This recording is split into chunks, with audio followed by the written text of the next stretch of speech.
Hello everyone. Welcome back today. We're going to learn how to convert text into uppercase and lowercase using simple formulas in Excel.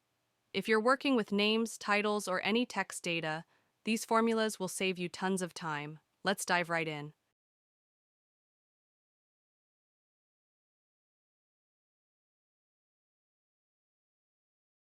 First, let's see how to change all text into capital letters. Here's the formula, equals upper A2.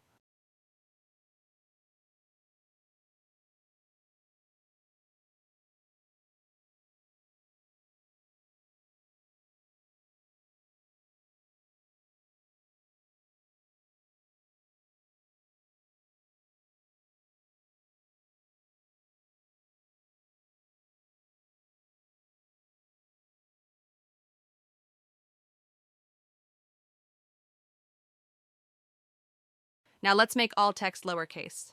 Use this formula, equals lower A2,